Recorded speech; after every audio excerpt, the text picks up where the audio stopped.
Ladies and gentlemen, welcome back to 2 Clicks from KO. I, as always, am the Lunatic Fringe, Aries Edge. With me is not only the big dog, Aaron Cantu, but we've also got AJ frickin' Pfeiffer. It's a very Shield-centric, WWE Click-centric intro today. Thank you for being here, guys. Let's have some fun. Aaron, how are you? I'm doing great, man. I'm just enjoying my Tuesday. Got a beer or two, ready to go, and I'm ready to talk some clicks, man. Talk about some DC clicks. I'm drinking pickle juice. I know you don't drink though. You don't drink. I know it's gross. So I'm drinking pickle juice. You don't drink a real man's drink. That's the thing. You drink like a pregnant lady drink. That's pickle juice. Oh, that's what we're doing now? That's what we're doing? Oh, okay. I thought that was the other podcast that was settled down south, but all right. What's up, AJ? How you doing, buddy? I'm doing good, man. Just kind of same thing, just kind of hanging out. It's been kind of a dry spell lately down here for clicks, so I am looking forward to talking some shop and kind of doing some stuff with the game in general. Right on. It's a rare occasion. It's a rare occasion. We got all three of the Clicks crew here, the 2 Clicks from KO guys in the house. It's very nice to get us all together. Yeah, man, adulting is a pain sometimes, and schedules are tough to figure out. It sucks. Yeah. Yes, sir. Yep. Yeah, especially when you've got like sick dogs and funerals and house bills and all kinds of other stuff. It sucks. But we're not here to talk about that. We're here to talk about Hero Clicks, and we've got a lot to talk about. So last week, Scott Porter did his unboxing series. If you're unfamiliar, he does 2 boosters a day for a full 5 days until he has a brick opened. And he had the DC Rebirth. I know Aries is excited about that. Also today, Married with Clicks dropped their unboxing video on us. Added a few more dials to the fray to talk about Flex Mentallo. Got Flex Mentallo. Aries excited about that one. We're gonna talk about why Aries is crazy, but he's not bad. Flex isn't bad. Flex is bomb. Yeah, and we've got a lot of questions, so we got a lot to get to. So let's get to it. Let's start with the DC Rebirth. AJ, as our guest, what are your initial thoughts? Excited? Kind of meh on it all? I'm kind of middle of the road at this point. My thoughts were, as I started to see dials come out, I was a little worried about the set. It didn't seem like the dials themselves were that strong. We had some good ones, as usual with sets. They tend to give us some real strong previews to start with. But as more and more start to come out, I was a little worried that the set seemed a little low in power, especially for a DC set. Normally, we're used to DC kind of setting the tone for the new shifts in the metagame or seeing some power picks. Yeah, seeing some power picks come out. And we were lacking that with the first set of reviews. So I was a little worried about the set in general. But it seems that as more and more has come out, as usual with most sets, I've started to like it a bit more. For me, of course, personally, it's DC, so I don't like it as much as a Marvel set, but that's fine. I can still look at it objectively and still like dials. So, I think that's a big deal, is being able to look at it and say, well, it doesn't matter, what the universe is or anything. Look at them in terms of what the dials are. There you go. Hurt my feelings over here. Sorry, man. My feelings over that's here. That's the thing. You've got AJ's a Marvel guy. You're the DC guy. I like the indie stuff, so we're kind of like a little melting pot here. It's kind of says with an Infinity Gauntlet on his shirt. That's also like a Pink Floyd style too. It's Pink Floyd, yeah. It's Dark Side of the Moon. So I have the Sorry Miss Parker, the Outcast album thing with the Venom and Carnage. I've got the Pink Floyd one. I've got a few, so it's fun. With the previews, what I've noticed, what we're seeing like when they put them out, they're putting them out in chunks, and you'll get like one good solid figure, like Mr. Oz. We got that, and then we got kind of two that were a little underwhelming, I guess you could say. When the dust settles, though, we're gonna probably see the standard amount of figures that will quote unquote shake up or reshape the meta. I still feel there's enough in this set that will be viable and playable before and after rotation. Is it as strong as some of the past sets that we've seen?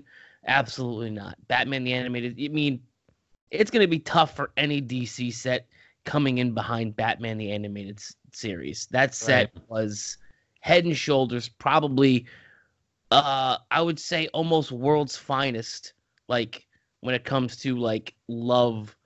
Because, I mean, you had Kingdom Come out, and people lost their minds. Yeah. People love Kingdom Come. They love that book. They love that series. So when World's Finest came out, a lot of things that were good in World's Finest got overshadowed just by Kingdom Come itself. Right. Yeah, I have my trade paperback signed by Alex Ross for Kingdom Come. Aries, you'll be happy to know that the only DC book that I've read all the way through is Kingdom Come. So good. And that's weird because the one book that I have actually signed is a Marvel book. It's the Kevin Smith book. I can't remember the guy's name, but it's his buddy who did the drawings in it. He does the Secret Stash in New Jersey, and he was there, so I had him sign the book for me. It was the Daredevil one they did. That's cool. All right. Well, so my thoughts on the DC set, I'm kind of like in between the two of you. You know, I agree with Aries. This is a tough follow-up to BTAS, you know, but I think they're doing okay. There's some hidden gems in. I think Sealed, this set looks amazing in Sealed. Yes. Yeah. Oh, it's great in Sealed. When you see some of these commons like Deathstroke and stuff like that. But I think there's some good ones. There's some figures that will see a lot of play in Constructed. I think we'll just talk about them. Talk about them. Yeah, real quickly, before we move on to just characters in general, just one more quick note that I had about the set. I agree with you completely, Aaron, that Sealed looks like it's going to be really good. And not just at the common level. Like, a lot of the rares are really good, especially at the Sealed level. They have some really strong dials for their points. So I think that it is going to be pretty strong for that environment. And it also seems like I think a lot of people are picking up on the numbers seem a bit lower on average on some of these dials. And I think that's in part because it feels like Battleworld and EarthX kind of pushed forward on power creep a little bit and kind of changed what we were looking at in terms of what a dial was worth numbers-wise. And this set kind of feels a little bit like it was made before those came out. So I think it's a rebirth. Yeah, I think it's kind of providing almost like a false positive, but yeah. All right, well, that's fair. I think it's fair. There's a lot of like 10-2s in here. Like, look at Jericho right off the bat here. You've got 8-10, 17-2. But looking at some of the figures that I think that we think we'll see play, just kind of glancing through Kid Flash, just looking at regular powers and stats. I mean, that's not bad for 50 points. But early on we talked about like Billy Batson. I think Billy Batson's really good. From the Lucky Dice preview, I think that was. Yes. Perez Ricard is pretty good from the Scott Porter unboxing, and that's a champion figure, so that's even cooler. And if you look, a lot of these are 2016 champions, so I think that's kind of like that tells you how far back DC is kind of behind Marvel as far as making sets goes. I mean, when you're seeing 2016 champion figures just getting going now, it kind of shows you, and this goes into the live video I did. It does take a little while for DC to approve some stuff. It looks like speculation, of course, but it does seem like they're a little slower on the uptake of getting stuff going. Yeah. Yeah, I agree with that. That's fair. But like here's Billy Batson. He's 40 points. I think he has 2-point values, no? Yeah, he has a 20-point value as well. 20-point value, yeah. Yes. You just you get all of this that you see here on the dial for 20 points, and a stop click. If this click is revealed by damage from 40 points after resolution, so then at 40 points he can turn into Shazam. That's where it's at. Which So that's Shazam, that if he goes down, unlike any other replacement figure, he's still just worth the 40 points. So you get a bomb melee piece And Shazam's that 37. there's basically no gimmick that, okay, well, now I'm going to hand over 100 and something points. Nope, you just get 40. Yep. Exactly. There's no downside to playing him at 40. Yep. He should never be played at 20 points. He should always be on your team at 40 points. I mean, you can play a cheap perplex. Nah. There's no reason to not play him at 40 points if you can pull out an amazing Shazam. If you're playing like Big Tony because you need perplex really badly, like 5 points more gets you this guy. Right. I mean, just saying. And if you need it for like Mystical or something like that, then it's pretty great to have a 20-point perplex piece for Mystical. Yeah. But yeah, Series, I agree. Most of the time he should be played at 40. But I feel like there's like a 3 to 5% chance of the time that, okay, yeah, all right, he could go on at 20. He's good at either point level. If you're playing a Mystical team and you're like, I got 20 points to fill, okay, maybe. Yeah. But if you're playing Billy, you're like, okay, I'm playing him at 40 because I want the big guns to come in at the end. Right. Yeah. I think Raven is another hidden gem here. Absolutely. She's got 3 passengers with phasing and stealth for characters that share keywords with her. Keywords being Teen Titans, Monster, and Mystical. I mean, Titans. Those last two, those aren't good. I mean, Monster and Mystical, she's not going to carry anybody around. No, nobody plays that. Nah. That's just blood cheeks. both dials, she's got Perplex, Prob, and Support, top dial. She's got the Titans Reborn shared trait where after the move action, she can use Teen Titans team ability. She's got Mystics and Teen Titans team ability. Mystics kind of a double-edged sword, right? You can hit her and then use the Mystics to trigger retaliation. So that's sort of, give and take there. But, I mean, that's a pretty good piece.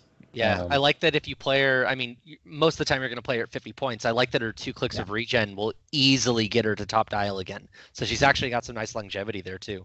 Absolutely. And for 15 more points only, you get more movement and you get super senses, so a little bit more defense. So that's nice. She's great. She's great. She's a great adaptation of what Raven should be. What other? Oh, Mr. Oz. This guy's a monster. Yes. Yeah, he's really good. I play him at 40 points all day. If I have to choose between Billy and this guy at 40 points, I'm likely choosing this guy, in my opinion.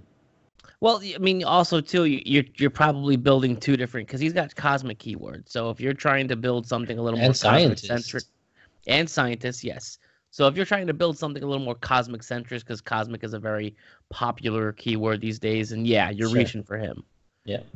I mean, is he better? Is he better than Unseen? I mean, there are some pros and cons between both of them, but I can still see Mr. Oz maybe squeaking out some play time instead of Unseen. I mean, probably with the range of 12 with all the improved targeting, a little bit better improved targeting than Unseen. He has the extra TK placement. He's got some nice stuff going for him. Yeah, that also drops your opponent's TKs by 2. Absolutely. That you get to choose where the character ends up. I mean, that's so good. Mm-hmm. People are going to sleep on that. They're going to forget you can do that. And I love that he has 18 super stealth and the hyper time team ability. Like, basing this guy or even attacking him is going to be hell. And if you do it, you're going to get 40 points out of it. Yeah. He's a deterrent. Do I want to deal with him and try and maybe lose 2 or 3 turns, or do I just let him keep doing his thing? Yep. A little bit of shredder defense too, and that hyper time team ability. Oh yeah. For the little bit of time that they'll both be modern. So that's cool. What else? What else, guys? Call them out. What do you want to talk about? People gave it hate. People didn't like it. I like the super rare Deathstroke. Super rare Deathstroke? He's a lot of points. I just remember he's a lot of points. He's 150. People are comparing him. Well, what would you rather play? Would you rather play the Captain Marvel chase, or would you rather play the Deathstroke? I would. They're both, very expensive to play. I just think if you can put a couple different things on the Deathstroke, he becomes really, really good, especially with the ability to hypersonic and use a close or range for free.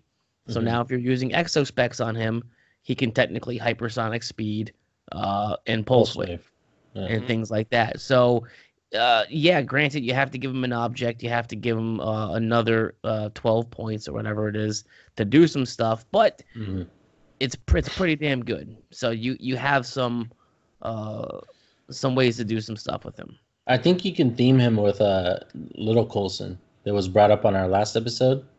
Shoot the exospecs and it'll equip him. Yeah, Coulson has soldier, so yeah, soldier, you can soldier theme it. Yeah.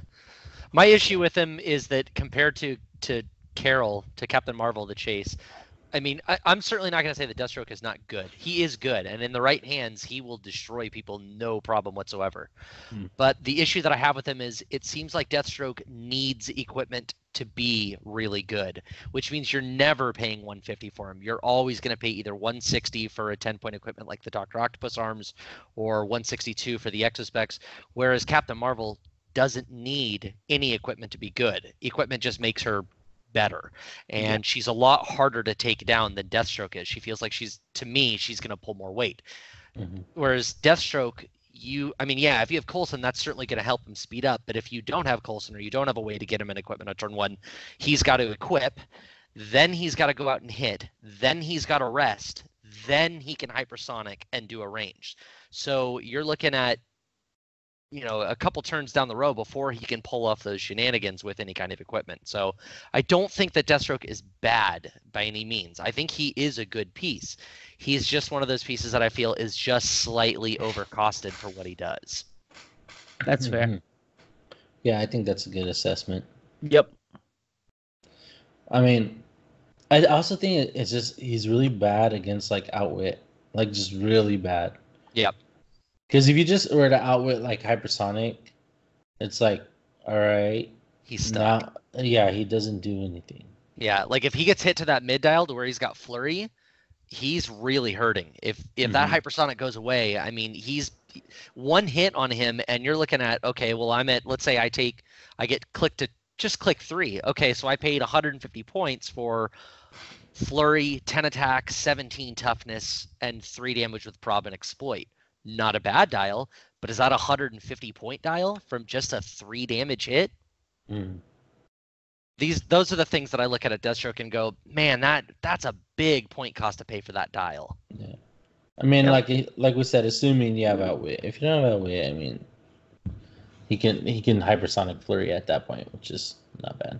I think the other thing about Deathstroke, just real quickly, that makes him seem a little bit worse than he is, or that the perception that he's not as good, is that we've had some extremely good flashes in the past. Flash God of Death at 125, I think, and Casey Flash. Those are the two that he's kind of being compared to.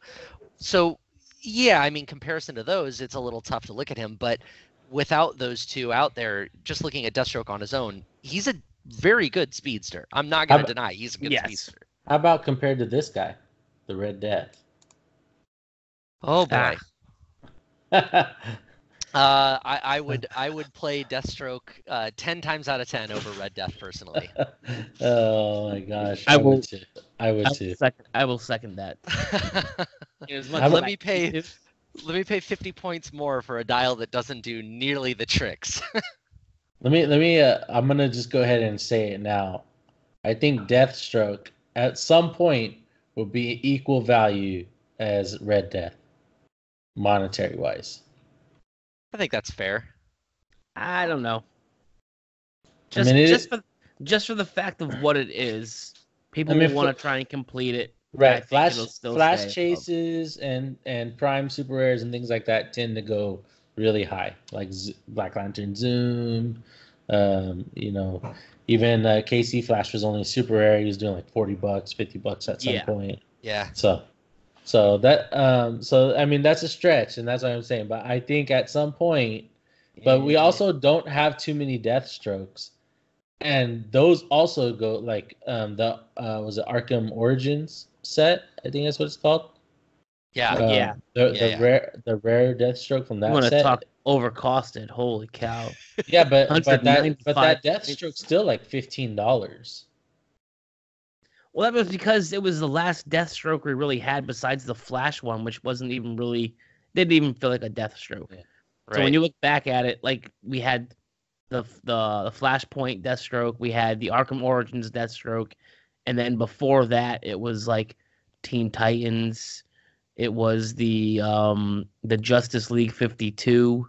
I think we had one, and then Streets of Gotham. So the reason it was just so expensive is it was the only one we had that was close to being played in modern at the time, I think. Where's the common Deathstroke? Where's he at? All the way at the top. All the way to the top, number 1. He's number 1? Okay. Yeah. This guy's sick. I love that dial. He's nasty. That's going to be, like, I'm kind of bummed that when I came back to the game, I never got around to getting Deathstroke. There's a few DC characters that I love, and Deathstroke is one of them, and I've just never gotten a hold of one. None of them have really been like, yeah, I'd play that. That's good, you know. So it kind of bums me out that I've never gotten one. And when I saw this die, I was like, all right, that's my Deathstroke. That's my Deathstroke for pretty much ever. Yeah. Yeah, he's solid. Common, easy to get. Charge, running shot. You've got the Psychic Blast to go with it. You've got the Exploit to go with it. So he's always moving attack with penetrating damage, right? He's got to remember, we're getting paid when Deathstroke kills one or more characters with an attack. After his resolutions, heal Deathstroke 2 clicks. So you've got built-in healing. Which he's going to get. He's going to get with a 3 damage penetrating no matter how he engages. He's going to get that healing. Yeah. Just keep putting bystanders out there. I got no problem killing those and healing too. Yeah. Go for it. He's got good keywords. He's a little bit up there in the points, I feel, but, you know, it's not bad. Can we just talk about this for a minute, though? The team player. Yeah, boy. I missed that calculators already. Just seeing that dumb question. I mean, not dumb, but like it's a question mark. It's weird. I think they could have had a better name for it, like mercenary or something like that. You know, like a hitman. You know, something better than team player. When you think of Deathstroke, you don't really think of team player. Right. Nah, not really. I think it would have been good to just leave it, since it has to have a connotation of good and bad or middle of the road, because, you know, we get a lot of it on like Heroes for Hire or something like that in Marvel. Yeah. I would have just been fine with calling it just Wild Card. Why give it a name at all? Just call it Wild Card, so you know exactly what it does from reading the name of the team ability. Yeah, that's true. I get so many questions from my players and people online that, what is this question mark team ability? I don't know what this is. Just call it Wild Card. Mm-hmm. Perfect. That would make sense. And that would make a lot of sense. Mm-hmm. Whiz kids, if you're listening, that makes sense. I don't think they're gonna go back and change it anytime soon. Nah, probably no, they just changed it. Yeah, I understand. But I just think that, like, I don't know. I like when I'm looking at it on paper, it doesn't look good to me. Mm-hmm. I think the other thing, real quickly, that makes Deathstroke worth that point value, though.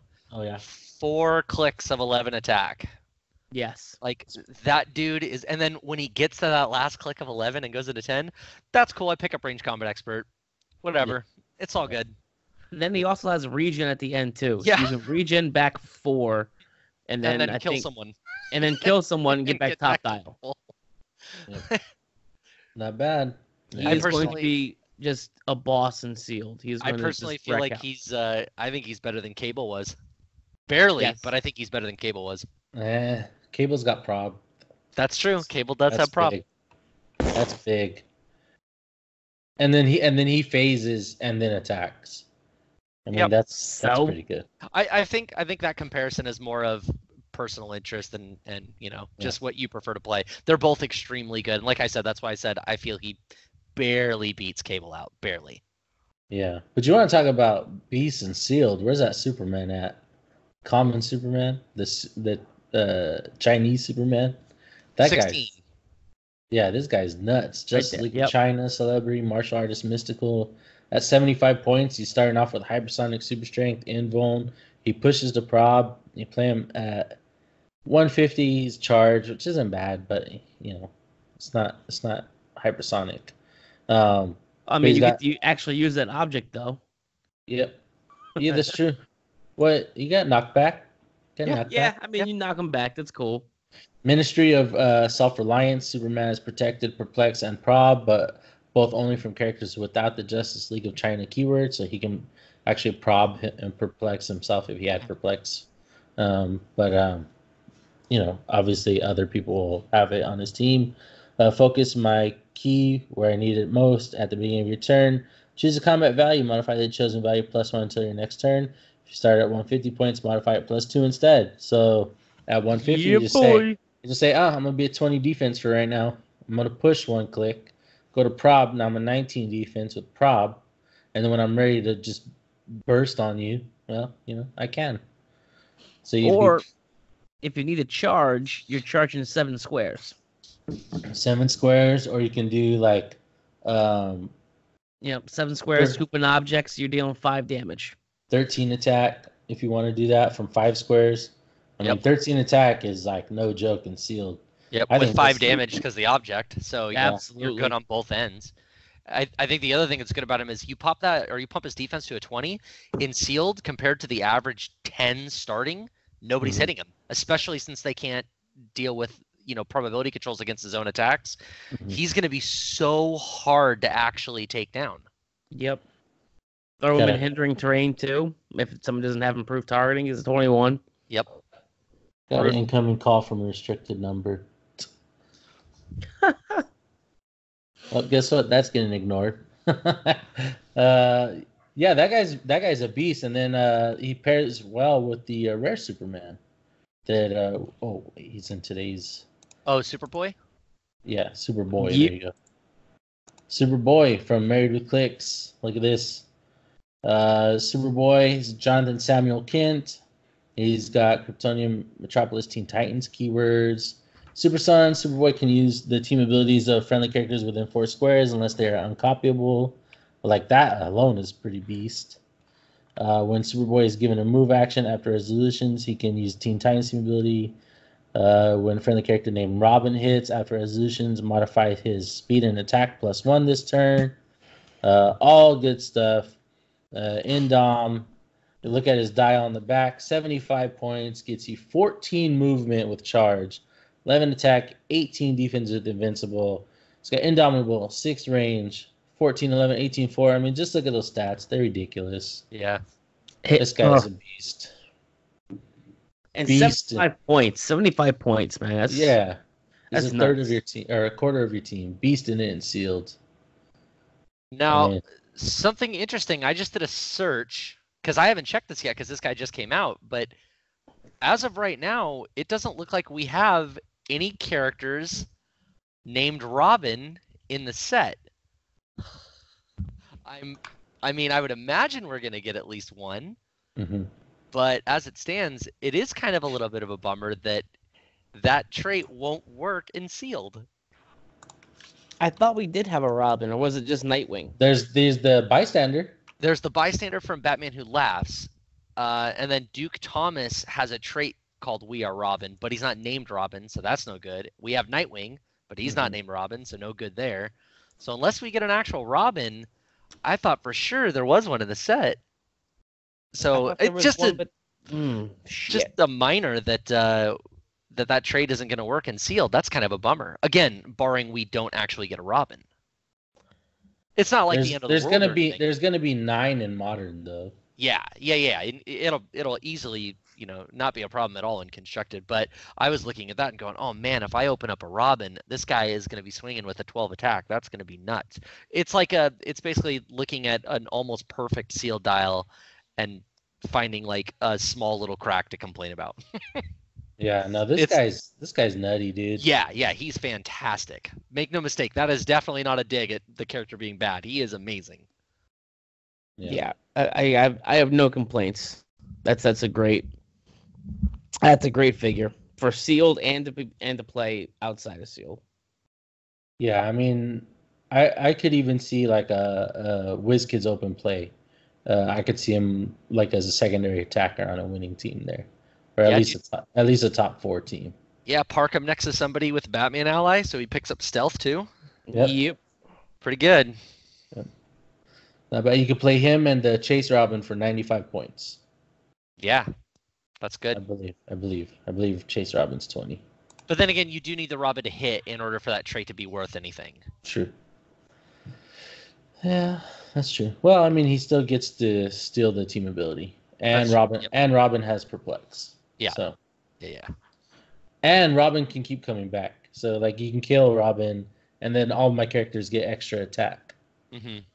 So, also from Mary with Clicks, we have The Flash. This is all Justice League of China, Mystery of Self-Reliance. We talked about that already.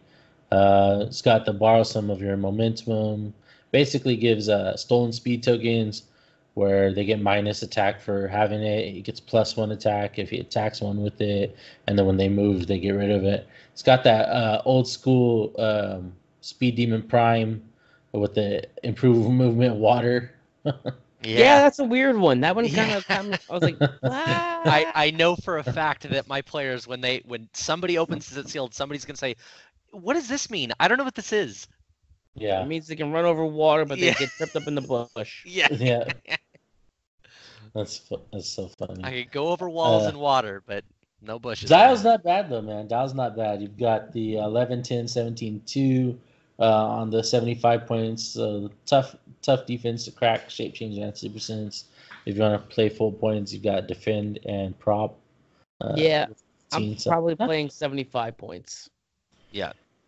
I don't know, man. I might play the 18 just to have prob on my Justice League of China team. You know. If it's going to be a sealed, I'll play her at 100 points every day. I'd play that dial at 100 points. The 18 defend in the set alone. With prob, that's really good. Like Superman's probably hitting you at that 13 attack. Yeah, but outside of that, it's like, you know. And then plus in sealed, since again the average attack seems to be 10 on opening click, at least the majority of the enemy figures are going to be, since it's going to be mostly commons. She hits you one time and okay, cool. Now you're at a 9 attack until you move. So she's basically for 100 points running around and saying, all right, that character's not hitting. All right, next turn, that character's not hitting. And it's forcing them to take moves. And you're not hitting my team because I've got the defend. And it makes her faster. And then again, Indom on this character. Yeah. I think she's a really good sealed figure, and she's all right for constructed. I feel you could do something neat with her. Yeah. Like, the 150-point Superman, I don't believe doesn't have Indom. Or 120. Where's he at? Superman. He does not have Indom. Nope, he doesn't. He doesn't, right? Yeah, that's crazy. Which is weird. So, and then you got this guy. I know Aries is big up on this guy, so I'll let him talk about him. Oh man, my man Flex Mentallo, he's got the insult that made Made me a man. Made me a man. Well, your pointer was over it. Oh, you're reading off my screen like that. Yeah, I mean, actually, you know what? I'm gonna pull up it on my screen just so I can see it. And I can zoom in. There we go. Super strength. Once per turn, when an opposing character of a higher point value hits Flex Mentallo, after resolutions, roll a d6 and heal Flex Mentallo equal to half of the result. He's only 75 points. That's great. I think that's. Go ahead and hit me. I'll just go ahead and heal. He's got a special defense power, my famous hero Halo, energy shield deflection, and toughness. When an opposing character makes a range attack targeting Flex Mentallo, modify their damage by -2. That is outstanding. Again, in this day and age where everyone's pumping up their damages and things like that, this keeps him alive a little longer, and it gives him a +2 to his defense. He also then has, I flexed hard enough to turn the pentagon into a circle. Free. Choose a piece of this. This is a great one. This is going to be a great one where we have all these barrier heavy teams. Free. Choose a piece of blocking terrain within 5 squares. This turn, characters treat that piece of blocking terrain as clear terrain for movement and line of fire purposes, but it still can't be occupied. So someone tries to bury themselves in, he can get in close. That becomes clear. You can shoot through the barrier and things like that. He is able to get around that. He is also a character that is selected for the 2016 by Daniel Leon, the 2016 Chilean national championship. He starts off 8 with charge and 11 with telekinesis, 18 with impervious, and 3 with his special damage power. He's only 75 points. He's got Indomitable. He is 1, 2, 3, 4, 5. Was he 6 clicks deep? I like him. I like him a lot. You know what my problem is with this guy, and it's I'm nitpicking here, is of course that with the ID cards and all that, the average call-in is like 50 points. So they're gonna be less points than him. So when they hit him, he doesn't get to heal. Okay. So it gets relatively easy to take down at that point. Like you can call in Jean Grey at 60 points. Yeah, Woods defense hits 1, 2, 3, puts him here on click 4, and from there he can just be another hit away from hitting him. But I mean I don't know. I think if you're looking at the teams that are being played right now, the big teams that are in the quote unquote meta, you have Unimind teams that are being played and things like that. Wells. Yeah. I mean, I think he's good. Will he be played post rotation? Maybe a little more than pre rotation. Yeah. But I still think I like that he's Doom Patrol. Absolutely. Celebrity's not bad either. 75 points. He puts out a lot of damage. He's able to stay alive for a long time. And he's able to bust a barrier. I think and that's TK great. Too. TK's not bad. Exactly. So I think he'll be really, really good in sealed. I think he'll be a fantastic figure in sealed.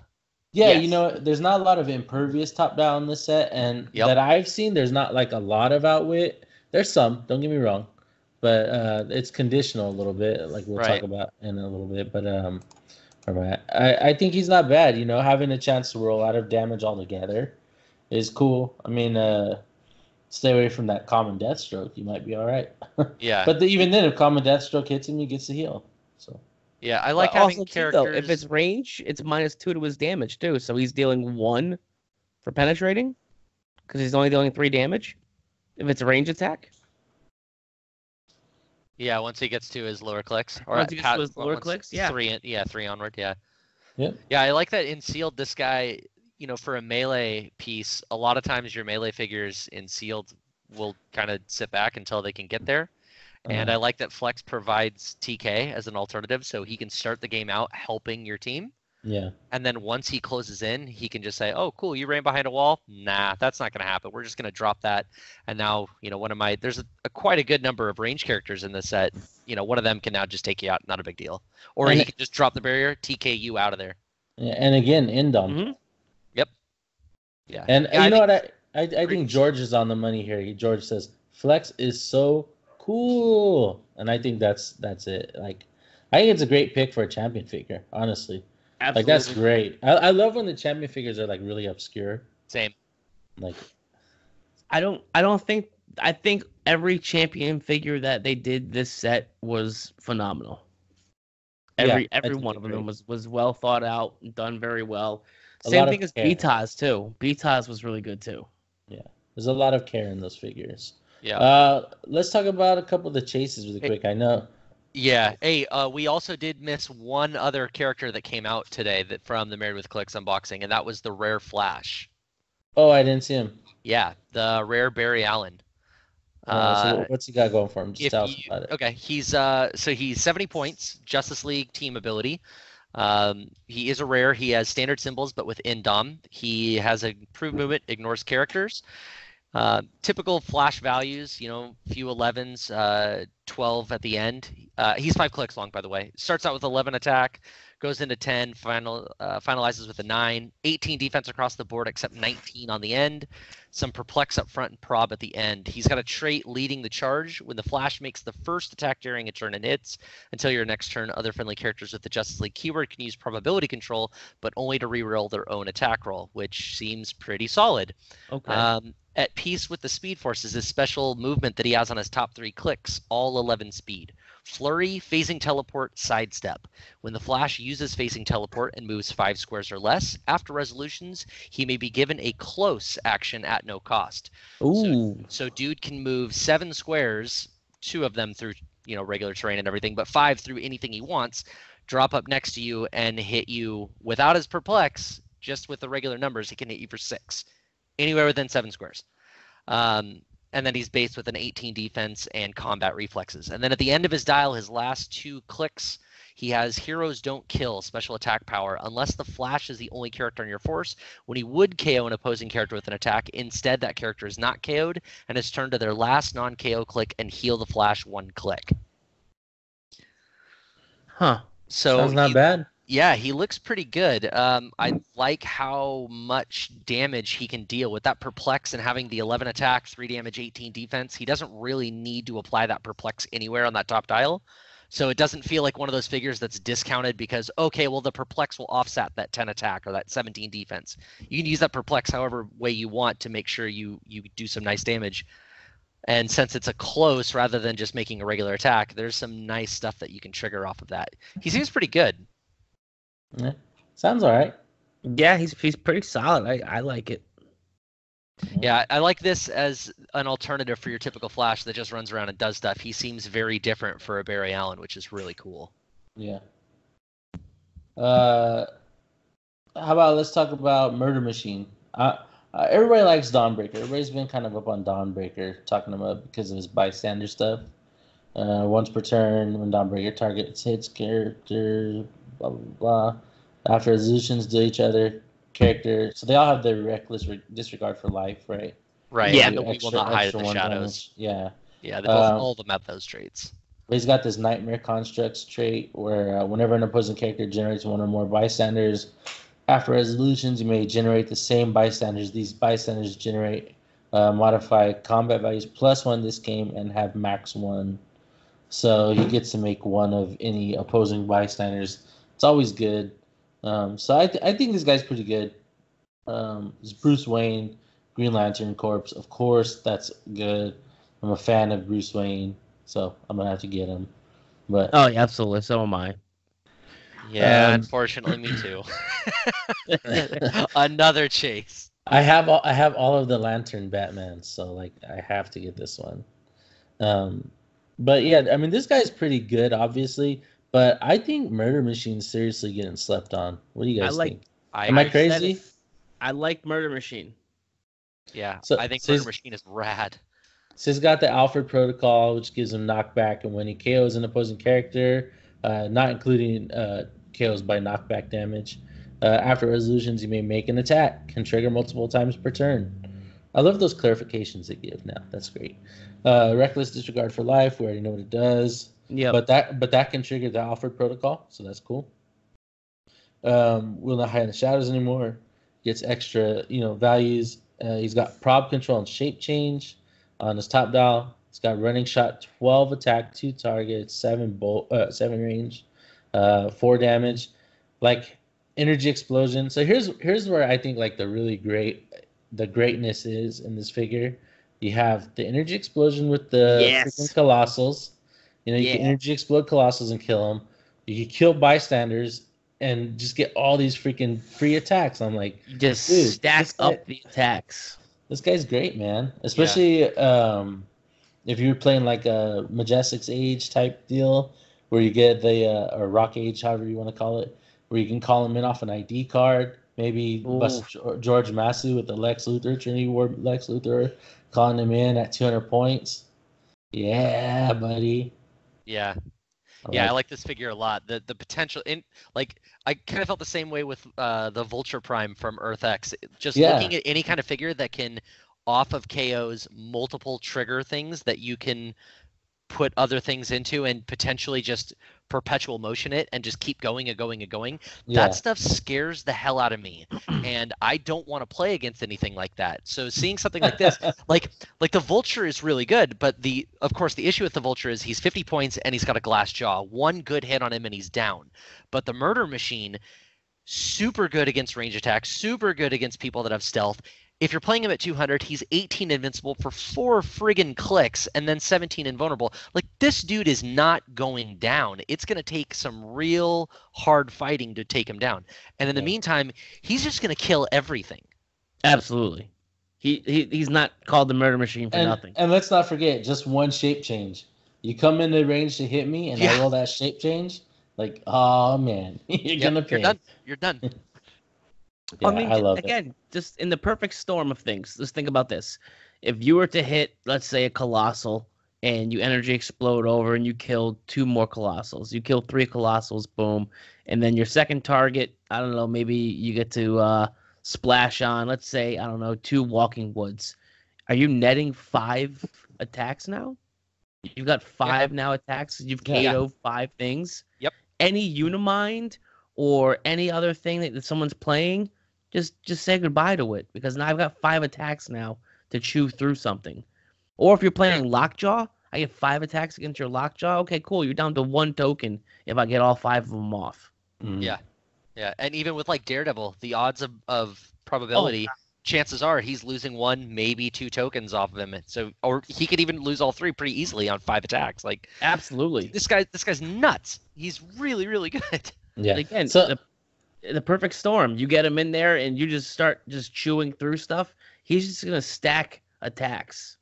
So here's the thing: who's better though, Murder Machine or Dawnbreaker in your pin? I think at 200 points, Murder Machine's better, just flat out better. But I think at 75 versus 100, at 75, I think Dawnbreaker edges them out, just because of this Nightmare Constructs trait. Yep. You've got Barrier. Yeah. Barrier's a good power anyways. He's a decent secondary attacker. He can give you the bystanders. He's still got the other 2 traits that he shares. Yeah. And he can shoot through hindering. Yep. Yeah, and at 75 points with 10 running shot and the Green Lantern core, like, he's just going to bring in a whole force and deal some damage there. And monster keyword too. Let's not forget that. Because monsters really need a taxi. Yeah, they need a super taxi.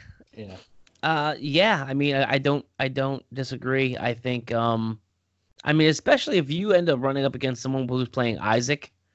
So you mean to tell me that I get to then make all of those pogs as well on my side? I mean, that's nuts. On top of it. Dawnbreaker a little more versatile, especially he's got the enhancement, so he's giving stuff to other people as well. I still like Murder Machine at 100 points too, though. I mean, no, I'm not saying he's not. He's not the Swiss Army knife as that Dawnbreaker is. But he ages a hell of a lot better than Dawnbreaker does. Like, Dawnbreaker, once he takes that 1 hit on that Invincible, dude is easy picking. Like, he's done. Yeah, he's done. 100 Murder points Machine's 5 clicks. Yeah, Murder Machine's still putting out more damage. He's got Outwit now. He still has the capability of doing some stuff, and stacking up all those attacks still. They're pros and cons. They're 2 different figures. One's more of a finesse figure, the Dawnbreaker, generating pogs, and Murder Machine is just flat out aggro. Just let me just keep eating and killing. So that Green Lantern core on the Dawnbreaker is kind of a double-edged sword. If you use it with a running shot, because of the reckless disregard for life, you better hope that everybody that you're carrying has Invincible. Because otherwise, or do you get to choose, or it just does it to both? Once per turn, when with a close attack. Well, he has to hit with a close attack. With a close attack. My apologies. Okay, never mind. Yeah. I thought it was off of any attack. Okay, never mind. Disregard that then. I do think, though, that it's even at 200 points, like, Murder Machine is better, but I don't think it's something that, like, he's purely leaps and bounds better. Dawnbreaker is still very good at 200 points. Oh, right. Yeah, absolutely. He's going to, like, if you bring him against, like, pretty much any other range figure, he's just going to cream him, like, no problem. But, yeah, Murder Machine, I think, is still better. Yeah, I mean, like, the other thing, too, is with Murder Machine, he can shoot through barrier or blocking. Where Dawnbreaker shoots through hindering. Yeah. But I think the difference is at the low point value, Dawnbreaker is already less points. He starts with the running shot versus sidestep, and then he's a flyer with the Green Lantern Corps, which just already on its own is good. So absolutely, he's a very efficient dial at 75 points. The other chases we have the Drowned, the Devastator. We kind of joked about the Red Death earlier. I don't think he's that bad, but I mean he's not great. With the amount of water stuff going on in this set and stuff that's still centric around water, I think the Drowned is Sure. is being slept on. Yeah, I actually hear a lot of people talking about the Drowned. You put the Drowned with Black Manta and a King Shark, or even like the Aquaman from the King Aquaman from Elseworlds, creating water terrain and just giving those buffs for her, and then being able to deal poison that's penetrating if they're in water. I think the Drowned, very finesse, but I still think being slept on could be pretty damn good. I like the Drowned. And then, Batman Who Laughs, everybody was anticipating this figure. They're very excited about it. I think it's a really cool figure. I think that making the Robin is really nice. It's kind of interesting, a little bit tougher to kill. You got to hit him twice at least. But because, he has this trait here. Batman Who Laughs starts to give the Robin attached. When Robin's attached, and the Batman Who Laughs would take damage. And instead, Robin becomes unattached and is placed adjacent. When that Robin would be KO'd by an opponent's attack, instead attach him to the Batman Who Laughs, free, place that Robin adjacent. So he basically has like a free protected. So he takes one damage, you put Robin out, so then he stays top dial. So he is a little bit tougher to kill. He's a lot of points at 175, but I don't think you're playing him at 100, man. I don't, because he can just be two-pieced at range. I think at 175 is where you're playing him. Get that perplex, 18 defense, invincible. The Robin that pops out. I don't know. My issue with him is that he just seems so underwhelming.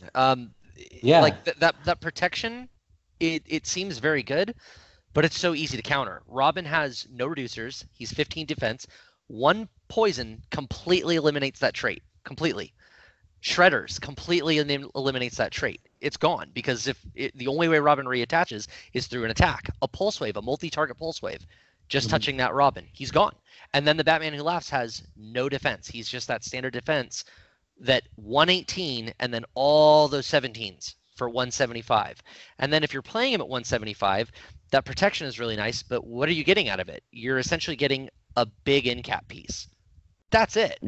Yeah. And I don't really want to pay 175 points for a good end cap piece. Hey, that end cap can kill a lockjaw in one shot. Sure. I'm not saying it doesn't have its uses by any means. End cap is fantastic. I feel like end cap is one of those powers that a lot of newer players don't really figure out, that it has a lot of hidden strength to it and that it is a very good power. But 175 for an end cap machine, I just don't see it. I don't want to pay that much for something that just does end cap. I think he's pretty good off an ID card in a Rock Age. You call him in at 100 points, triple target end cap, you kill some Colossals, maybe kill a Lockjaw, and then you can free action and detach the Robin.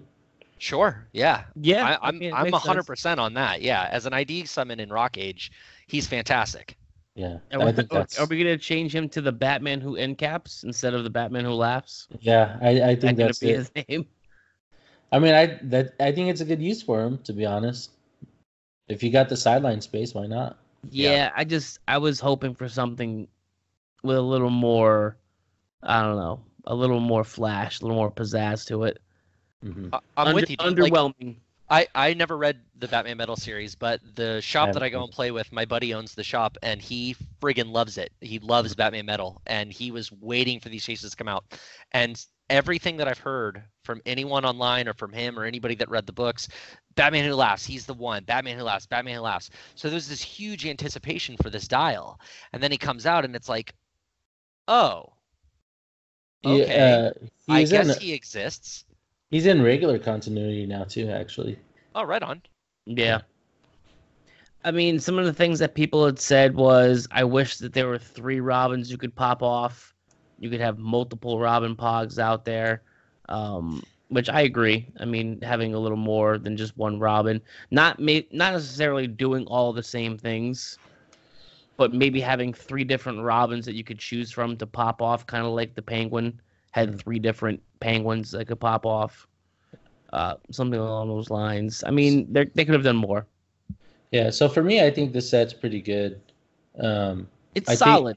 I think it's okay, but I think it's a set I'd buy singles off of Yeah. personally. I do gotta say I can't wait to have a Dawnbreaker and get some Stegron dinosaur tokens on my side +1 to all values. That's gonna be rad. Dude, the Oh, God. Stegron tokens are no joke. I had a win a map on Saturday, and Robert Gallagher from Bakersfield won it, and he ran a Stegron animal theme team, and it was sick. It was modern limited, so no real retaliators and no resources or ID cards or anything like that. So Stegron just That'll be such a sweet play. Play Dawnbreaker, be like, cool, I got some awesome dinosaurs Yeah, here, he +1 all ran- values. or Iron Man, right? The Iron. Yeah. Yep. Yeah, how many Avengers are you summoning right now? Oh, you're playing the map too? All right. Okay. Yeah, All right, that's fine. Give me a cool autonomous stone harpy. Yeah. I'll take Yeah. one of those that's Yeah. just beefed up a little bit and that can just attack every turn. I'm cool with it. So, Aries, I know you're excited. You're probably gonna buy like 14 bricks of this. Damn. only I'm gonna tell you right now, man. I'm a little more excited for the X-Men animated set. Oh yeah, let's talk about that since The X-Men animated since set. you brought it Lots of up. boosters. That kind of makes me feel a little, a little tingly. See that too good. Yeah, it's similar to the Avengers Infinity set. A lot of people were asking last episode. Now we have this confirmed. We've got 12 commons plus a prime, 12 uncommons plus a prime, 10 rares, plus 1 prime. I'll say I like the 12, 12, 10, 8, or 10, 8. So 12, 12, 10, 10, 8 versus the 16, 16, whatever it is normally. So less little figures in the set. So a little bit easier to collect that part. I think it's 6 instead of 8 chases. Is it 6? Well, Yeah. I'm looking really small. I think you're right though. It's kind of blurry too, but yeah. We've got 10 uncommon 2x2 click space figures plus 1 prime. Oh, Prime. 10 rares and is it 5 prime. supers? I don't want to go down this road, you guys. I don't want to do it. Prime. No, I don't want to deal with a colossal super rare prime. Super rare primes are already so expensive on the secondary market for what they are. You just hope that it's something that's bad. That Yeah, just doesn't play good. I hope. You hope that it's one of those ones that people want and it's collectible, Dude, but it it's doesn't gonna play well. It's gonna be a new Nimrod. I It's gonna be like a new Yeah, Nimrod. I don't think it's gonna matter, dude. I think It's gonna be Nimrod with Justin Seifert built into him. it's gonna be Phoenix. It's gonna be like Dark Phoenix is the Phoenix regular and one, Dark and Phoenix. then Dark Phoenix is the other one, or something like that.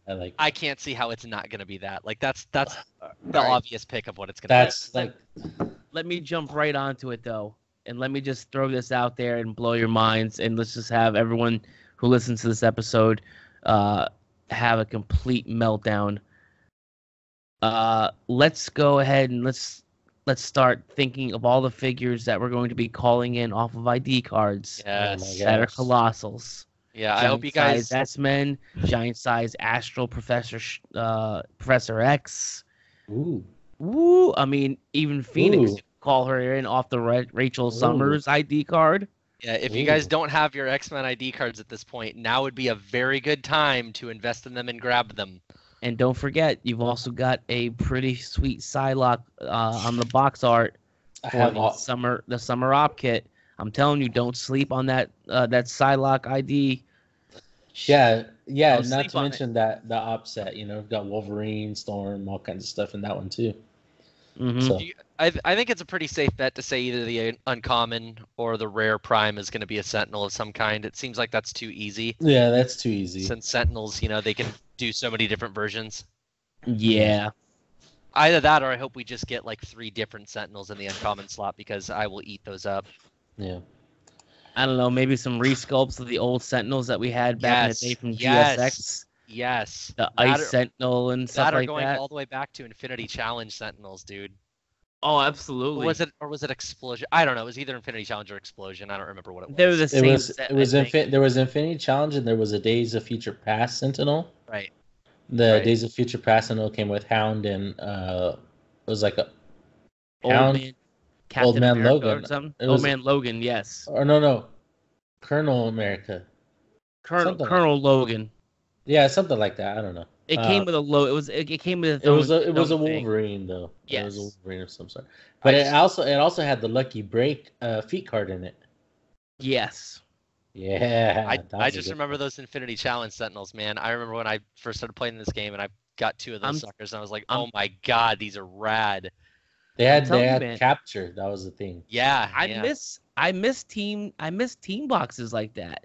You had the Green Lantern Corps team box that had like Tomoray and Chip and Nort in it and stuff like that. And it You had the Giants that had like Chemo and Atom Smasher and BPRD. Alloy. Yep, BPRD. Oh, That was man. the HorrorClix like they had breach over. the baby Hellboy, the hell. Yes. Pancakes, Hellboy. Yes. I wish they would kind of go back to doing like a sub thing. I will tell you right now, WizKids, if you're listening, I want a Watchmen one. Get me a Watchmen one, please. They kind of do with the fast forces though. I mean, They do. I'm with you on that though, Aries. I've been having a few new players come in, few younger kids come in. They do the inevitable, do they make this? Do they make this? And as soon as they start hearing what's there, first question once they get the grasp of it, always, without a doubt, is there Watchmen clicks? Do they make Watchmen? Is there a Dr. Manhattan? Really? Every They have single kid that comes into my shop, they ask So- if they make Watchmen clicks. So let me tell you this. There is a Doctor. Well, there was. I'm pretty sure still is the Doctor Manhattan available on the WizKid shop. yes, you like go- what if the you old go check. Colossal one.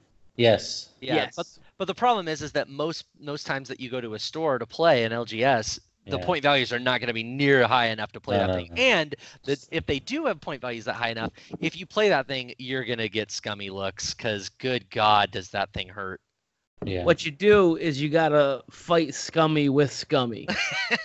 So And I played against one in a tournament once, and all maps were legal.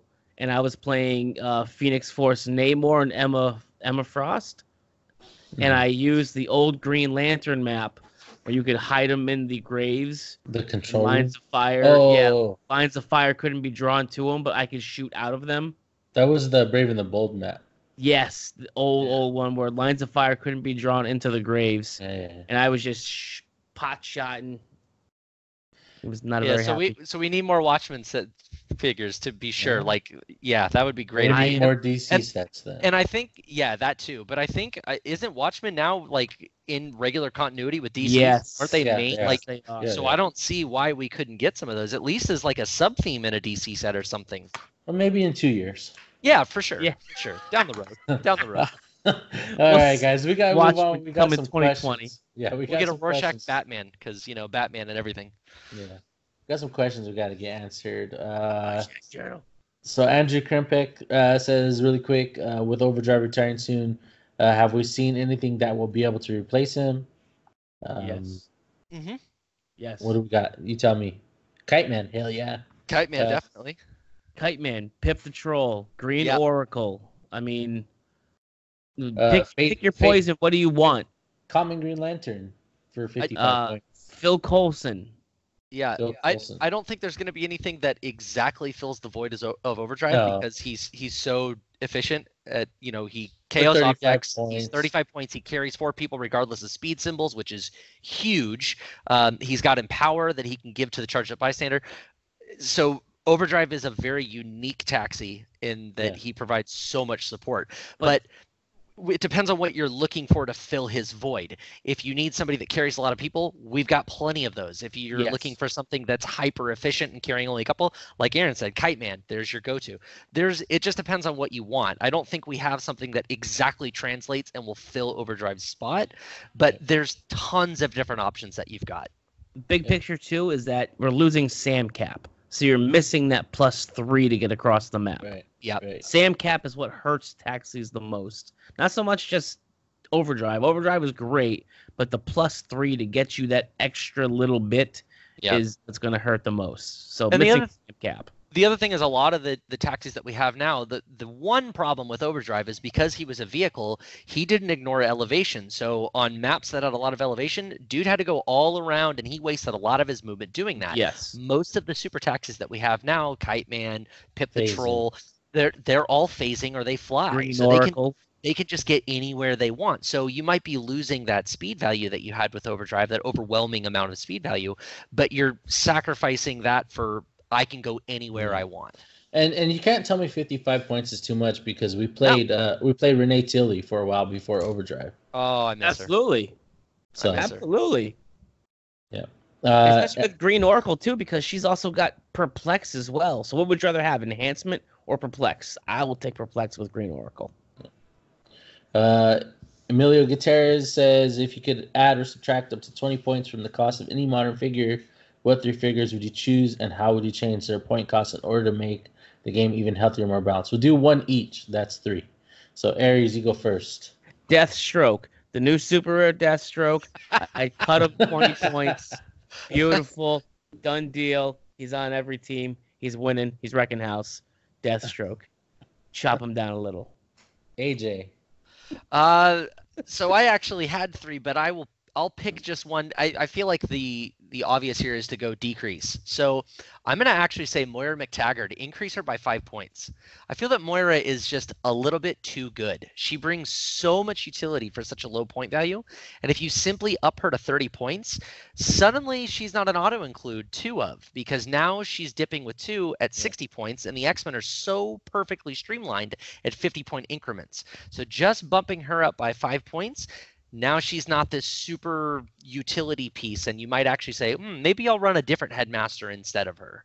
Yeah, I like it. I think you up every 1-click retaliator 15 points. 15 points. So, think about it. Carnage from 10 points to 25 points. You'd still play that. Let's not lie. I'd still play him, but I'd never generate symbiotes on his cost, ever. Right. Surtur at 40 points, still pretty good. Mangog at 45 points is still pretty good. You don't increase the Namor and the Whale Giganto. You don't increase those guys because they're not being played just to teleport across the map and then wipe out an entire team. Groot at 35 points, you still play him. You don't play. You're not playing now 6 giant girls. You're playing maybe 2 or 3. Something like that. Yeah. You don't have that race monster right now. Pat keeps saying, he's like, if States is going to be monsters versus Avengers, I'm not playing. Which is a lot of what we're seeing right now, and it's a lot of just 10-point giant girls, 10-point carnages. Can I throw one other in there real quick? It'll be sure. quick. Yeah. Iron Man Super Rare from Avengers Defenders War. Throw him down to 150 from 165. That dude was so close to being maybe a competitive figure. He had some real cool tech in him. But that 165 cost just was like, man, I could play Unimind for this guy. I'm not going to do it. But playing him at 150, I feel like he could have mainboarded some Avengers teams. I would have liked to have seen that guy. He feels to me like what Pick-a Power is kind of balanced as. He sacrifices stuff to do it. You could also up the Blackbird by, I think it's 5 points, because it's 55 points normally. Yeah. So it can call in those 60-point characters. Evil. No, nice. I'm good. I'm good. Brad Milburn says, do you think the Iceman faculty ID is the best counter or response to the Hawkeye Proxima Spear because of the barrier inspiration? We'll go to AJ on that one first. All right. I don't know if it's necessarily the best counter, but for 5 points, that is a nice counter because you're not putting a lot of your team into it. The problem is that it's a counter for 1 turn. So you're not necessarily countering that team. It's just kind of like a response for 1 turn that you have. I think a better counter for him is trying to neutralize the threat before he even gets going, whether that be hitting Hawkeye down or building something like putting a Cyclops ID on your team to where you can get out there and destroy the spear before he gets a chance to hit it, or using the new Coulson to destroy it and maybe throw it onto somebody else. I think that's the better counter to Hawkeye and Proxima. I was just gonna say the same exact thing. the best counter to it necessarily is the Iceman ID, but it is building something to either A, get the Proxima Spear off the map ahead of time, or C, just building something where you can just go across the map and just alpha strike the hell out of them and just take Hawkeye out of the equation completely. So if you're really, really, really worried about people playing Hawkeye, the Proxima Spear, build something to take out the Proxima Spear, or build something that's going to get across the map and just going to punch Hawkeye in his mouth. Yeah, I mean, those are all fair. I also think like Mr. Freeze, you can call in Mr. Freeze to use barrier. You can also call in Skids, and Skids has barrier for 40 points. So, and it's only a 3-point ID card versus the 5. So I think that's a pretty good, while you're moving forward and setting up, drop in Skids. I know Craig Landers was using Skids just to beat Hawkeye on his Hulk and Korath team at the WizKids Open I had, and it was very effective. He beat all the Hawkeye teams, so definitely a strong play.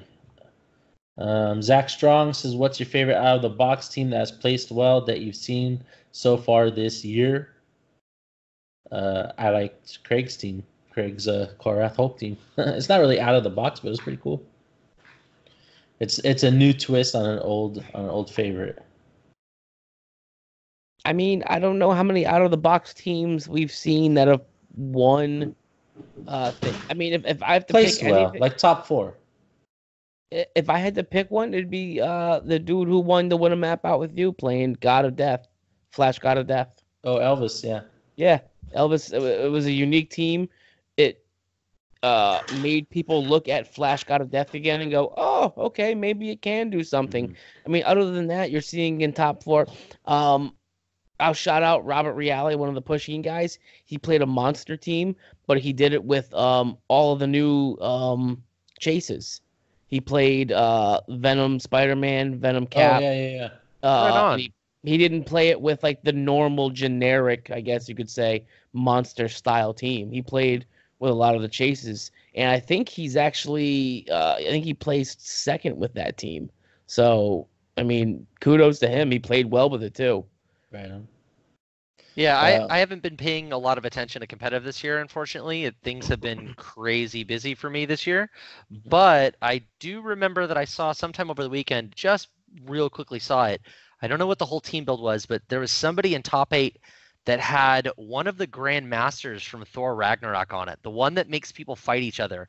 And I'm super bummed that I can't find it, because just seeing that figure in a top 8 just makes me so giddy, because that's a figure that I looked at and was like, oh, that's cool. That's a neat idea. I mean, if you ever pull it off, and to see that actually go to top, I see somebody have the cojones just to play that thing and then to actually get top 8 with it. That's amazing. So I don't know what the team was, but whoever played that, that's my favorite team that I've seen this year.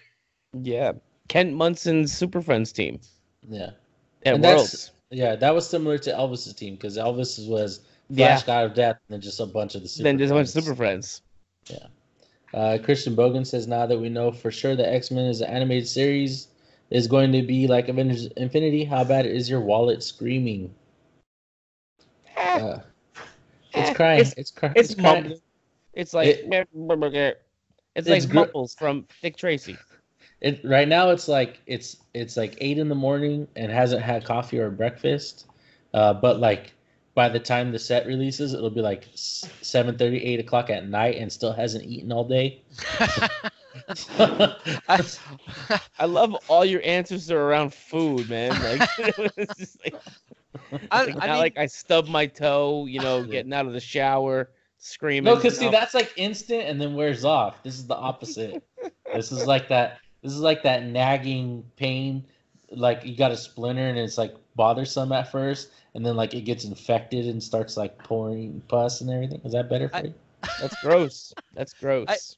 I feel like for me, like I'm kind of the same way right now, Aaron, that I'm kind of on the fence about it right now. I love the idea because I loved that show so much when I was a kid. So my inner kid is like through the roof.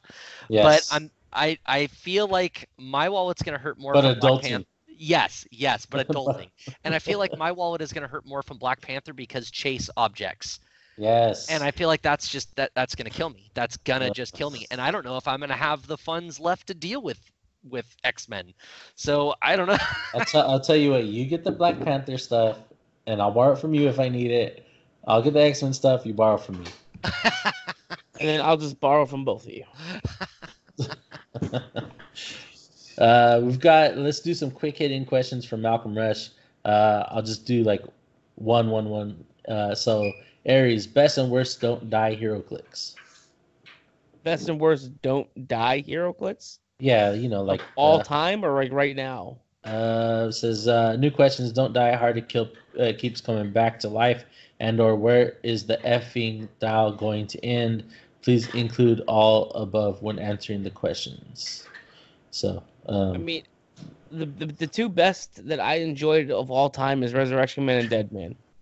Those are the two that I would love to play because I know they're coming back. The new incarnations of those is the corrupt GCPD cop. They're pretty good to keep coming around. And then, but he needs a boss. I mean, yeah, more of the don't die stuff right now isn't so much like dying and coming back. It's just really hard to KO. So Haha Joker and like Lockjaw are like the kings of you're not gonna kill me. So, but if I had to choose, the Haha Joker for right now is still king. Okay. And the worst. What's the worst one? The worst don't die. Mm-hmm. I have no idea. I like if your whole like thing is to not die. I don't think there's a bad don't die figure. The whole point of the figure is not to die. So I mean, I think Professor Prime from the Deadpool set. So his thing was like if he's adjacent to a friendly character, then he can't be targeted. Like period. Okay, if I had to pick one right now, I would probably say Daredevil. Okay, yeah, that's fair. Just because it's random. Like you don't even have to actually hit him. You just roll sixes. Roll a critical hit. Oh, okay, cool. He's basically almost dead now. Like I would say Daredevil is a good figure, but very overrated. AJ, your favorite don't die hero clicks and or don't die teams. Well, I personally don't like Don't Die. I can't really stand playing against it, and to me personally, it's really unfun playing them. To me, it feels like it goes against the spirit of how the game works. Mm-hmm. But I understand that some characters work like that.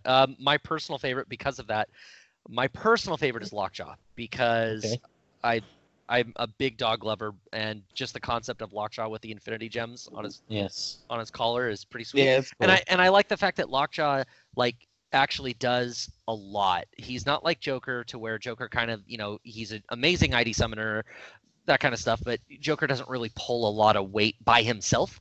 But Lockjaw feels like he can adapt to any situation and actually do something at any given time. Yeah, he can randomly run and shot Pulse Wave with Brock. Yeah, or he can turn into a support figure and heal somebody up, or he can be a TKer or a Perplexer or Outwitter. He can do anything that he wants. So I feel like his cost is very minimal compared to the amount of utility that he puts out there. As far as worst, man, that's tough. I guess in modern I'd have to agree with Ares. Like I think Daredevil is, I think he's definitely good. There's the fact that it is purely chance, there's an upside to that too, is that there's no way to really control that. But the double base makes it to where it's easier to hit him. Once he takes a click, sure, he gets perplexed, but he doesn't really have a ton of offense on him. Like you said, it is kind of randomized that he even will be undying. They could get incredibly lucky and bam, he's done in 2 hits. I don't know. I don't really think I'm kind of the same way. I don't think there really is a bad undying figure. It really just they're good at what they do. Yeah. So he says best and worst ways to run a don't die team, do's and don'ts. So I'll take care of this one because I've actually ran quite a few don't die teams. So one thing that a lot of people do when they build don't die teams is they forget to include ways to damage characters, because while your characters may not die, you still have to kill something to win. Yep. So a lot of people don't do that, or like they'll play haha Joker, and they'll think like, well, he's never gonna get KO'd, and it's like, yeah, that's true, but you're still gonna give up 10 points, 20 points here and there, and that can cost you the game. Yep. Also, like a lot of people rely on ID cards to do their damage, which is not a bad way to play, but they'll not include a way to poof those ID cards once they've been called in. Those ID characters, which is like essential because they're all like 3 or 4 clicks for the most part. So you got to kill them, or they can be killed. I distinctly remember playing against a haha Joker team at a WizKids Open, and the way that I won it was I pulled an escape token off them, and then I just ran, and I shielded up the entire game. Yeah. So it basically just made it to where they were behind by 10 points, but they just couldn't deal the damage to get through me. Yep. They didn't die, but they just gave up enough points to not win. Yep. So that kind of goes into number 4, best and worst ways to beat Don't Die teams, or give you the best way to survive against a Don't Die team. So yeah, a lot of them don't do a lot of damage. So. Yep. Pull whatever points you can get and then run and just make it to where they can't catch you. Yes. Number 5, which HeroClix seems to fit Don't Die, but really easy to KO them. On paper, this HeroClix should be hard to kill, but it's not. I think we keep saying Daredevil, right? Daredevil. I think the Shredders kind of fall in that category too. The Shredders, because they are kind of hard to kill because you have to hit them you have to kill them twice, but like you can actually kill them twice. Yeah, for sure. Yeah. I'm with you on that 100%. I feel like at like a local level, to guys that aren't familiar.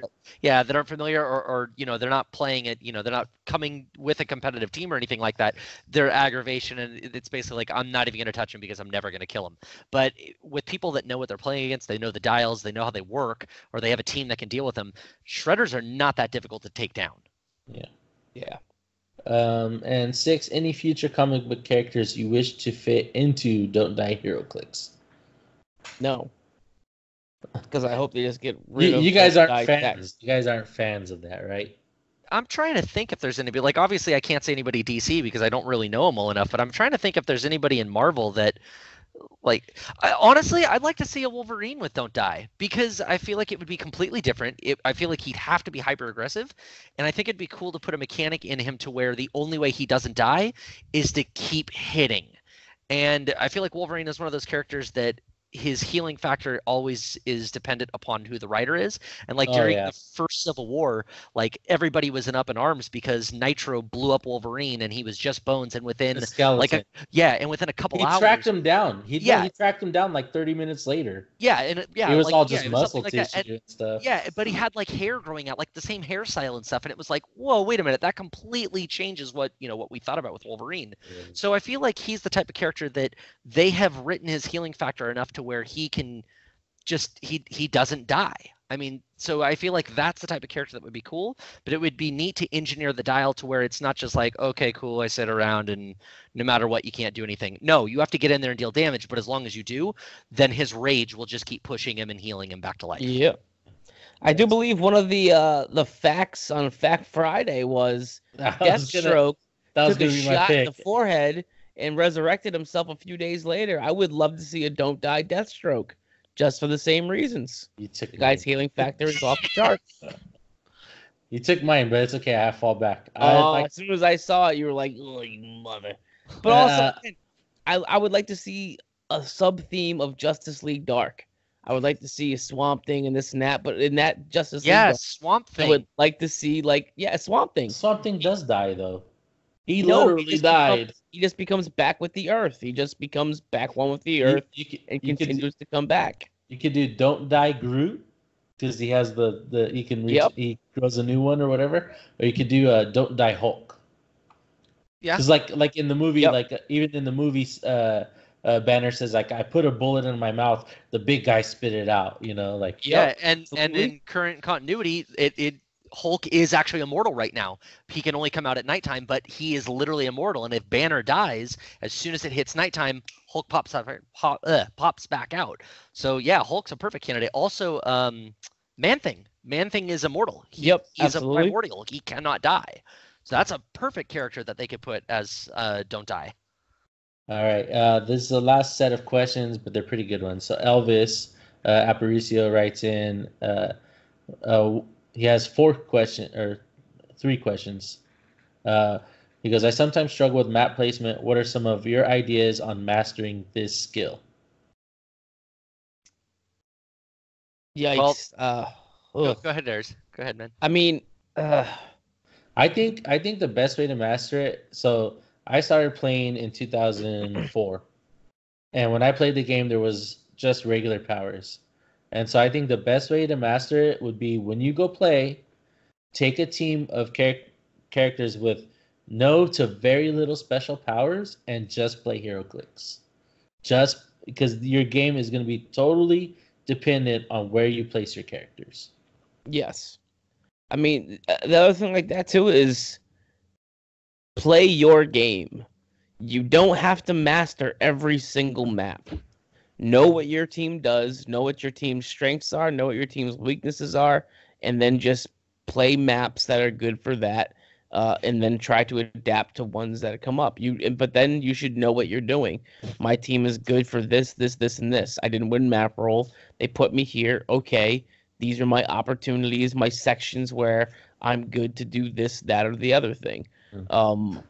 But yeah, I mean that's basically it. It's just study. Just keep looking at I mean, when I played my Alpha Strike team for Worlds, I literally sat down on the website and went through each map one by one and was like, all right, these 3 maps are my best for what my team's going to do. I believe that's HC maps, right? Yes. HC maps. What's it called? HeroClix map viewer. If you just Google it, this should pop up. Yeah, we can add the link to the YouTube page. HCmaps.net. That's what it is. There My boy Clay runs that site.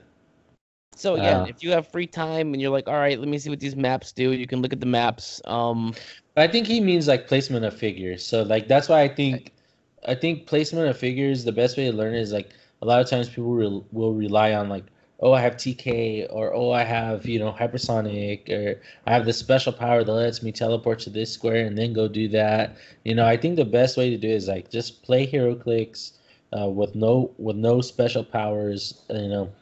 Try and limit things like hypersonic, and you'll learn to position your stuff a lot more carefully. Yeah, I think another good thing is taking terrain into consideration. Utilizing or with the knowledge that hiding behind walls doesn't necessarily protect you, because higher tier players have no issues breaking walls, whereas not lower tier players, but fairly newer players, they might think that a wall means immunity, that there's nothing can happen to them behind that, or they got to go around it to get to you. Right, and that's certainly not the case. In that case, elevation might be a better thing for you, because there's very few characters in the modern game that can shoot through elevation. There's the big characters, giant, great size that can and everything, but it's also a pain to get around if you don't fly.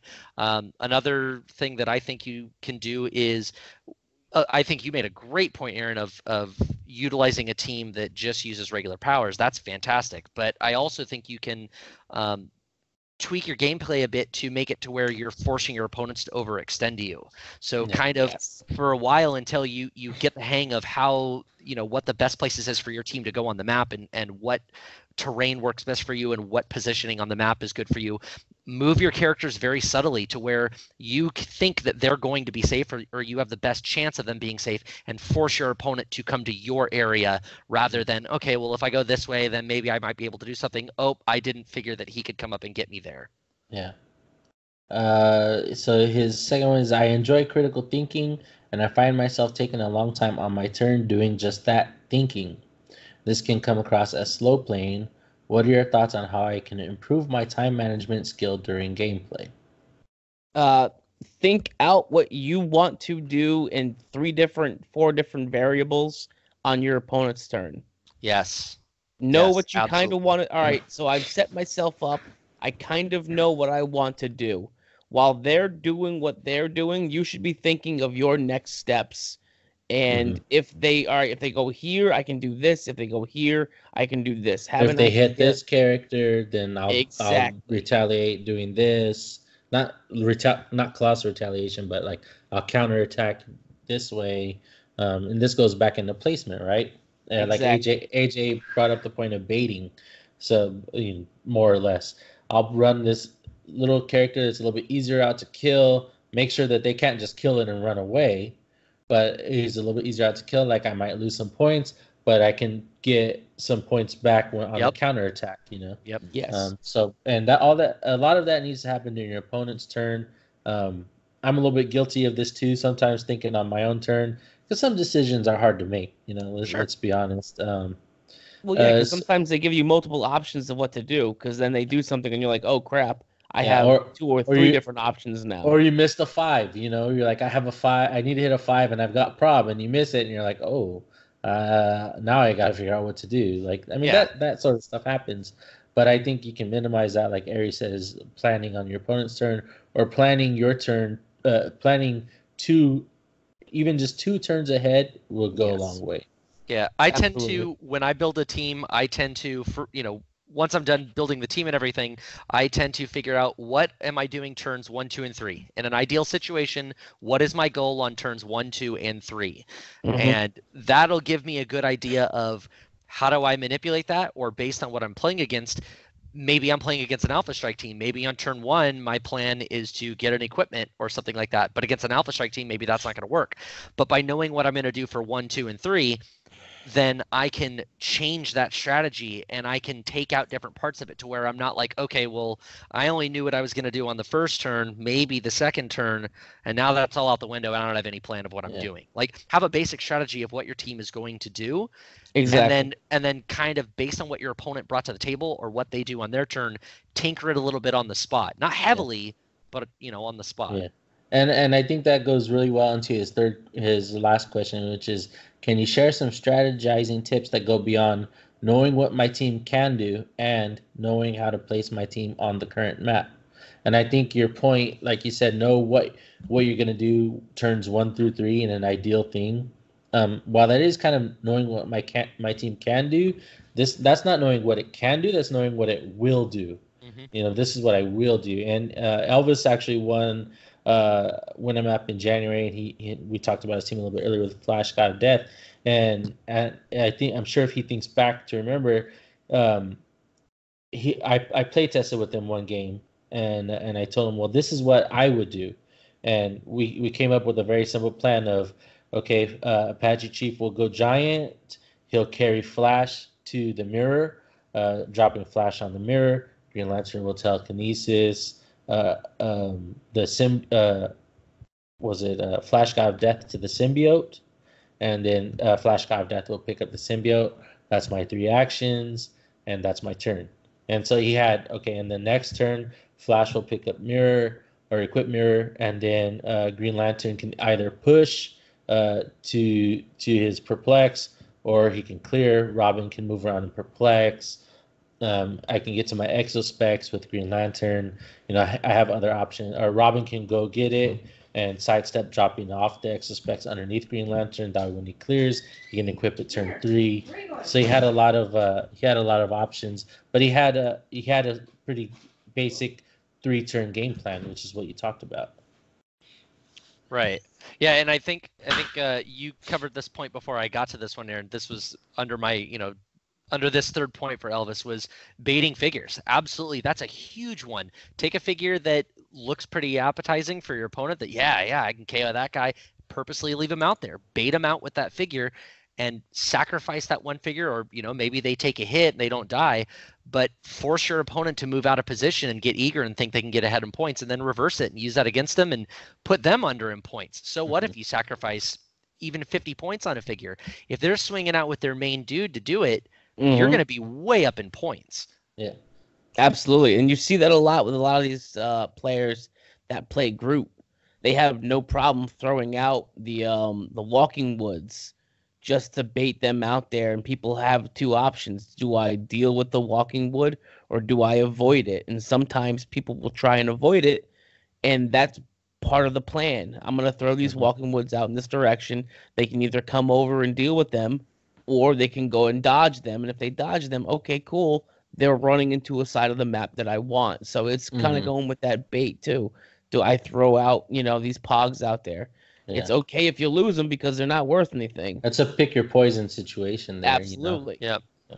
Yeah, I think it's also it sounds like something that shouldn't have to be said, like an understatement, but seriously, like read your opponent's cards when you sit down with them. Figure out what their team does. A lot of people will sit down to a game and just be like, "Oh, okay, yeah, all right, you got that piece. I kind of know what that is. All right, okay, whatever."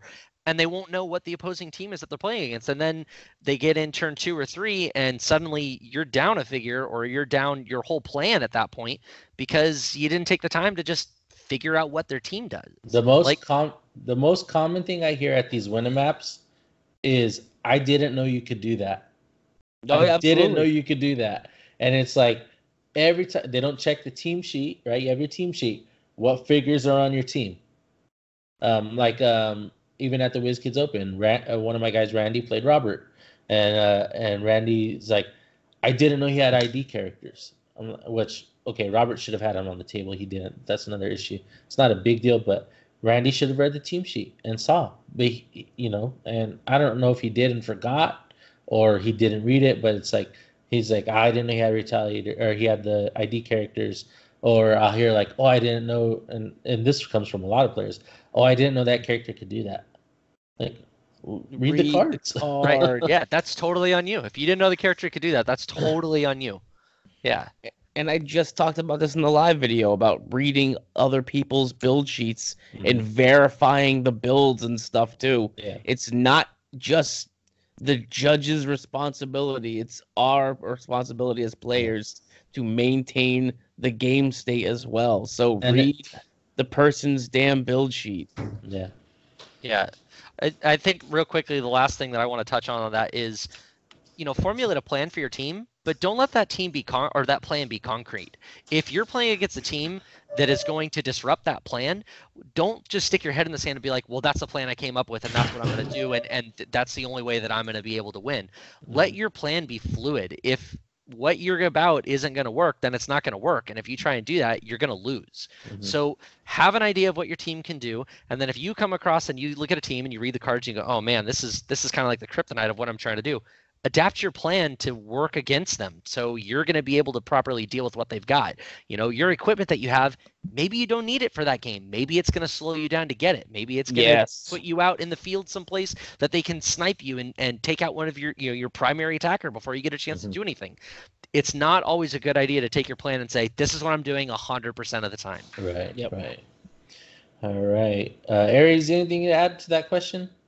Nope, I think we hammered it, man. I think that was. I think he's hopefully got some good information to run with.